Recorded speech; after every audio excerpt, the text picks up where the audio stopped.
Have you ever thought about it? One country, but three completely different names? It's kind of fascinating, right? Today, we're going to dive deep into the story behind Bharat, Hindustan, and India. We'll unpack what these names really tell us about one of the world's oldest and most incredible civilizations. So, Bharat, Hindustan, India? Why three names for just one country? I mean, are they just different words for the same thing? Or is there something deeper going on? Well, let me tell you, there is. Each name is like a puzzle piece, telling its own unique story. So let's get into it and start putting this puzzle together, one name at a time. Okay, first up, let's talk about the name that comes from within, the oldest one of them all, Bharat. Now, what's really interesting here is that this name wasn't given by outsiders, like traders or conquerors. Nope, its roots go way, way back, deep into ancient epics and scriptures, making it a powerful symbol of self-identity. So the story of Bharat actually starts with a legendary king. We're talking about a descendant of the Pandavas from the epic Mahabharata. This king's name was, you guessed it, King Bharat, and his influence, his legacy, it was so huge that his kingdom, his Varsha, eventually gave its name to the entire subcontinent. Pretty amazing, right? The actual term they used was Bharatvarsha, and that literally just means the land of King Bharat. It was a way to describe the vast area he ruled. And this is a really key point, so stick with me here. This first name, Bharat, created an identity that came from a story that people told about themselves. And look, this isn't just some old folktale. It's actually documented. Take this Sanskrit verse from the ancient Vishnu Purana. This is real historical evidence, and it gives us a super clear geographical and even cultural definition of what Bharat really was. So what does that ancient verse actually say? Well, it basically paints a picture. It says the land that lies north of the ocean and south of the massive Himalayas, that is Bharat. And it's where the descendants of King Bharat live. I mean, how cool is that? It's a definition that has literally been around for thousands of years. All right, let's switch gears. We're moving on to our second name, and this one has a totally different origin story. The name Hindustan didn't come from an ancient epic from within. Nope, it came from the outside, from the voices of traders and travelers coming from Persia. Now, to really get a handle on both Hindustan and India, you have to know about one single mighty river, the Sindhu. You probably know it today as the Indus River. This river is the absolute key, both geographically and linguistically, to understanding the next two names. Okay, so here's where it gets really interesting. It's a cool little linguistic quirk. When the Persian traders came over, they had a tough time pronouncing the S sound in Sindhu. See, in their language, an S sound often turns into an H sound.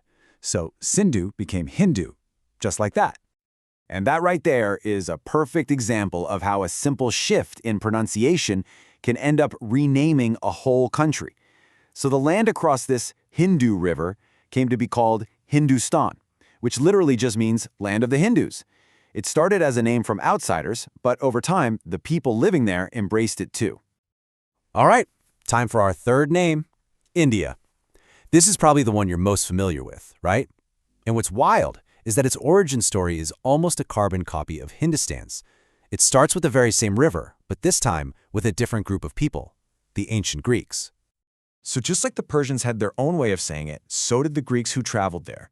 They heard the Sanskrit name Sindhu, and in their language, Greek, it morphed into Indus. I think you can probably see where this is going. Yep, from their word for the river, Indus, came the name for the huge land beyond it, India. So think about it, both Hindustan and India are names that came from the outside. They both come from the exact same river, just filtered through two totally different ancient languages. How about that? But wait, the story doesn't actually stop at three names, not even close. If you dig really deep into the ancient texts, you start finding even older, more poetic names for the land. And these names, they give us a peek into a much, much older way of seeing the world. For example, in texts like the Ramayana, the whole continent, what we'd roughly call Asia today, was known as Jambu Dweep. That means the island of the jambu tree, which is a fruit that grows there. And inside this bigger Jambu Dweep was the subcontinent we're talking about, which they sometimes called Pardkand. Another really important name you'll come across is Aryavarta. It means land of the areas. Now, This was a classic name used specifically for the northern part of India. It just goes to show you that even within the subcontinent, different areas had their own unique names and identities. Okay, so let's take a step back. We've got names from the inside and names from the outside, names from epic poems and names from little language quirks. So what does all of this mean? Well, it tells us that this is a place with a history so incredibly rich, so layered, that you just can't possibly sum it all up in one single name. So let's do a super quick recap to make sure we've got it all. Bharat, that's the name from within, from an ancient king. Hindustan, the Persian name, which came from the Sindhu River. And India, the Greek name, also from that very same river. Got it? Good. Now here's the most important thing to remember. These names aren't fighting each other for the top spot. It's more like they're layers in history. Each name tells us about a different time, a different culture that came into contact with the land. Each one is a chapter in this incredible long story. And that really brings us to the main point of all this. There's a beautiful line that sums it up perfectly. The names can be different, but the country is one.